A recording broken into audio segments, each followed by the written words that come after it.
Welcome. Thank you for joining us today.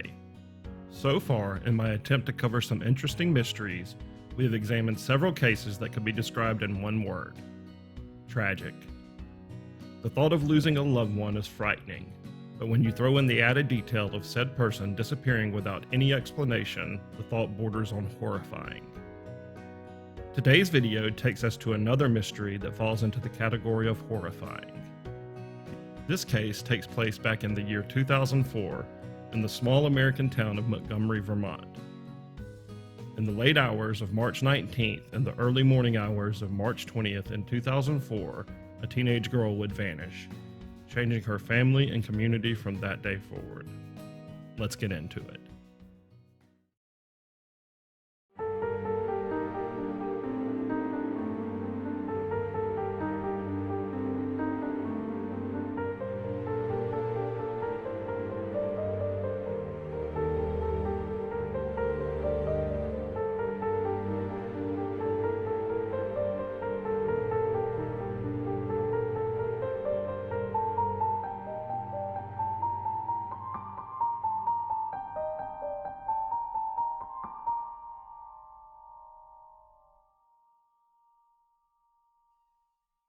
Mia Moran's going to join us live from the scene in Montgomery with more on this latest search. Mia, here's the question. Why are they out there today? Well, Gus, detectives say there's no special reason they were back out here in Montgomery searching for signs of Brianna Maitland in the fields and along the riverbank. They say they're actively investigating her disappearance despite uncovering little in the case in the past 5 years.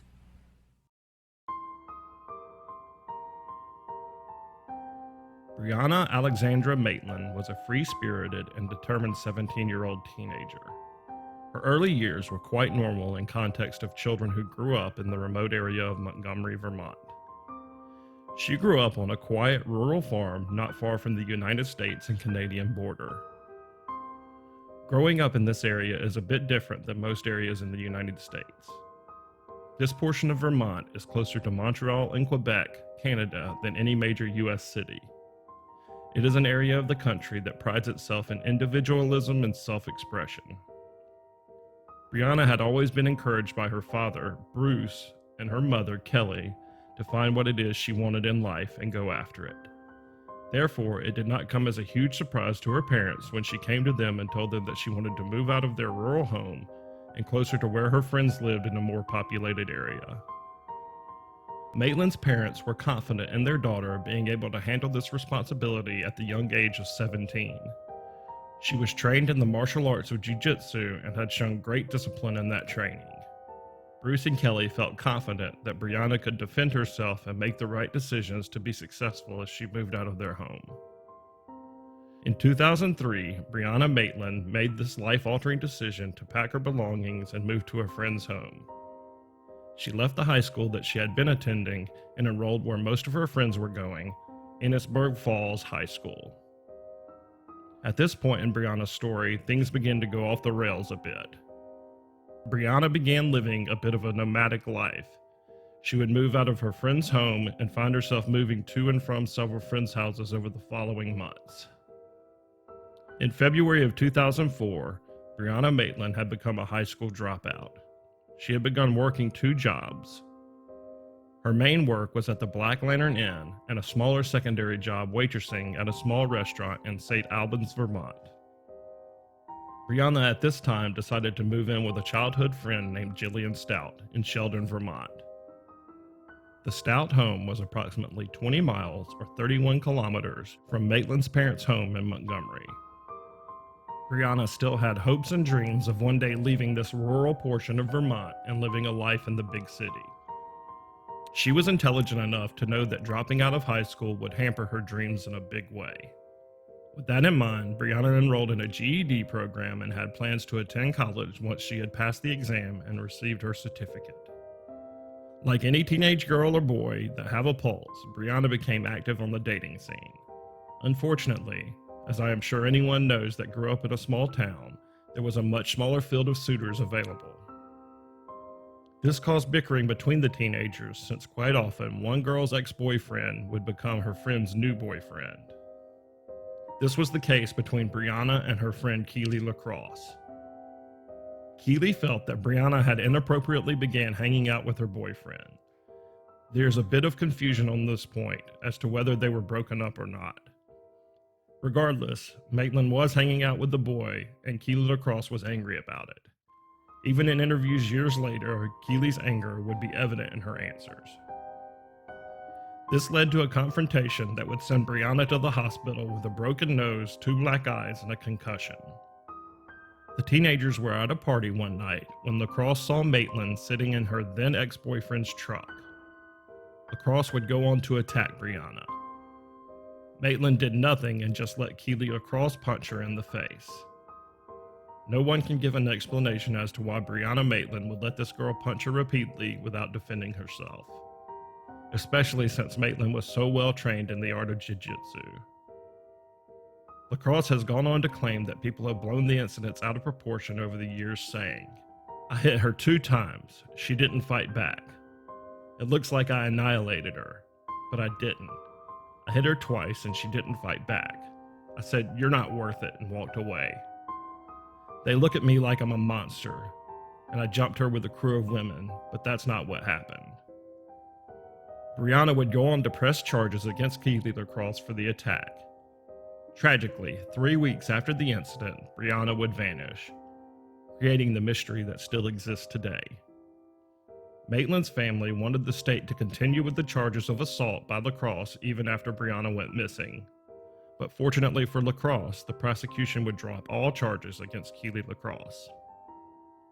On the morning of Friday, March 19, 2004, Brianna Maitland would begin taking her steps toward creating a better life for herself. That morning, Brianna took her exam to receive her GED. As a celebration, she and her mother Kelly went out for lunch. Brianna's father Bruce was out of state in New York working. Kelly said that Brianna was upbeat and in good spirits that morning. The two would go on to discuss Brianna's future and what plans she had for college. After the Maitland women finished their meal, they went on to spend some quality mother-daughter time shopping and running errands.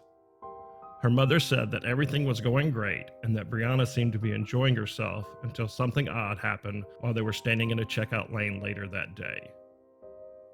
Kelly would say that Brianna was looking out into the store parking lot when something obviously caught her eye. She told her mother that she would be right back and went outside into the parking lot. At this moment, one of many unanswered questions arise regarding the mystery of what happened to Brianna. Kelly finished making her purchase and made her way outside to find Brianna. Once she had found her, she described Brianna as unnerved, shaken, and agitated. Kelly said that she did not want to pry, so she did not ask her daughter what was bothering her. It definitely brings to mind the question of why Kelly seemed to let Brianna do whatever she wanted and avoided any type of uncomfortable conversation that she might have had if she had asked her some tough questions. Kelly said that Brianna told her that she needed to get home so that she could get ready for her work shift later that evening at the Black Lantern Inn. Kelly would oblige Brianna's request and dropped her off at the Stout residence sometime between 3:30 and 4 o'clock that afternoon. This would be the last time that Kelly would see her daughter.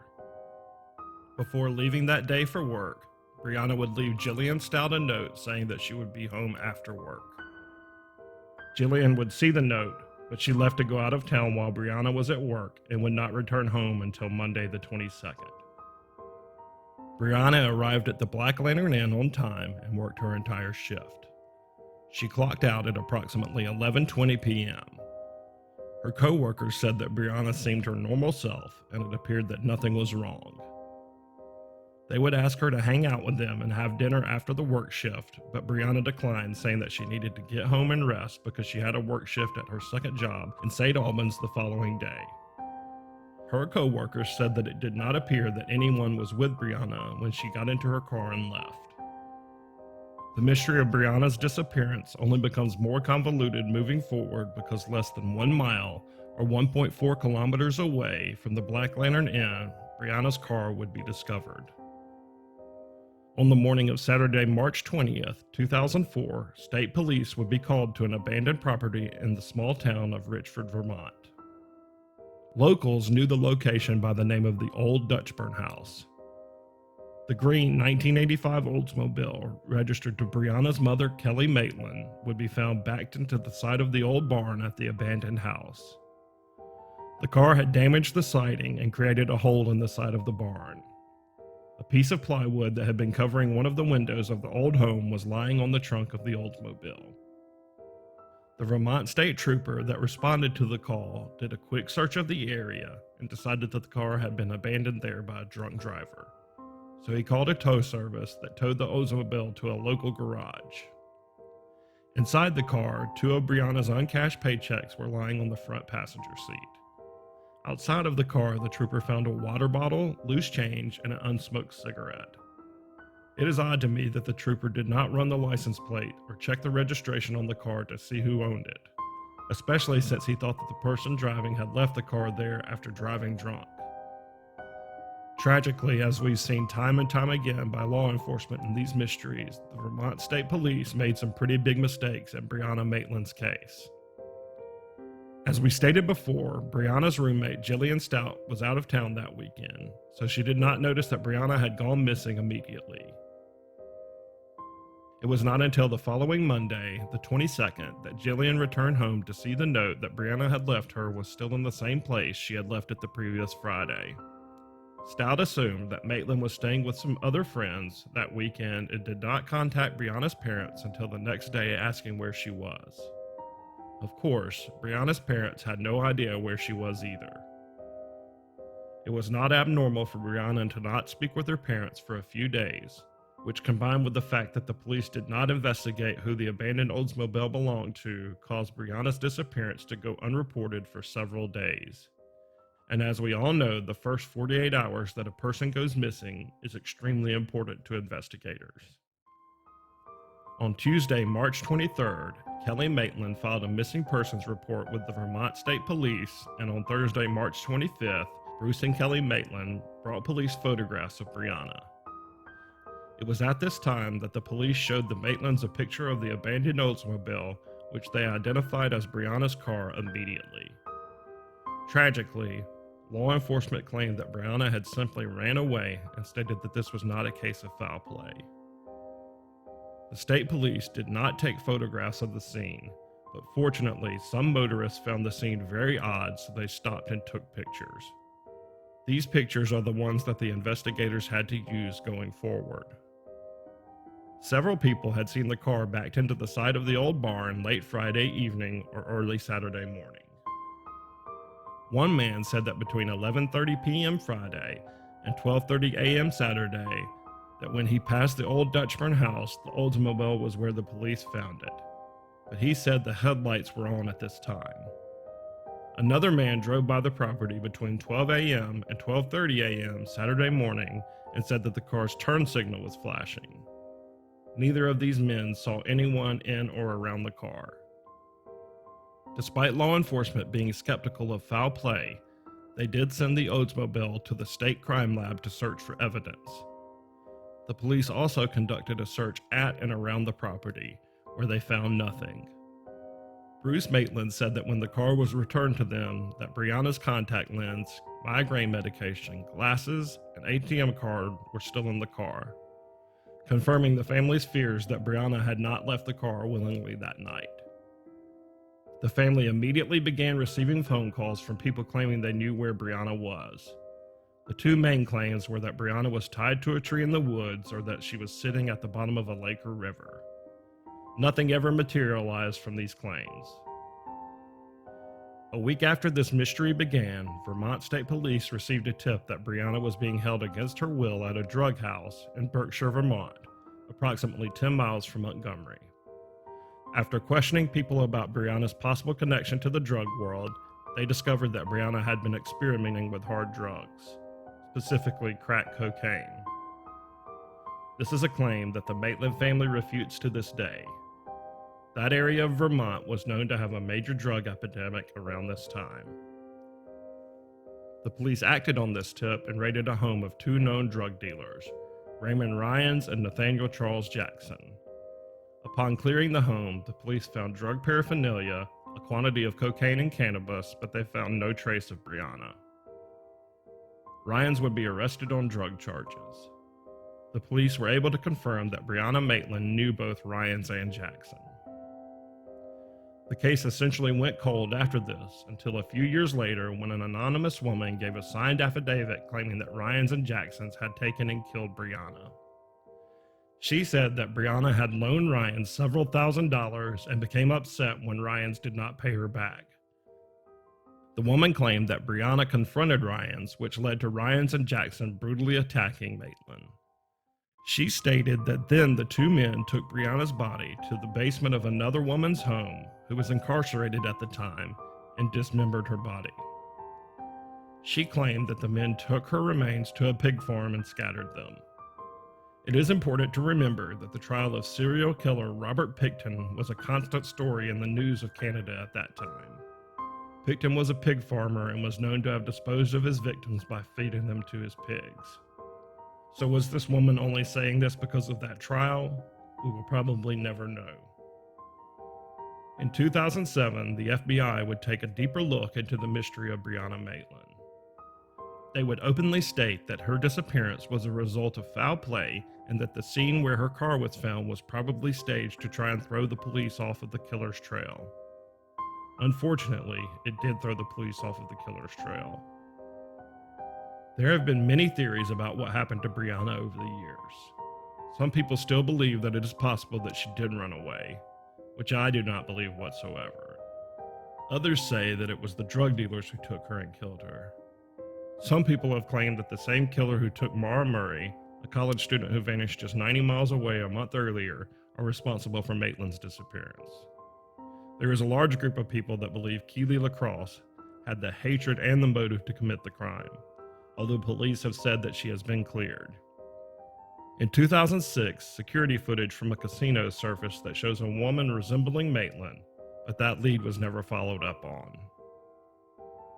Police did come forward in 2016 and state that they recovered DNA of who they believe to be the perpetrator of the crime from the Oldsmobile back in 2004. They did not release any other information regarding the case.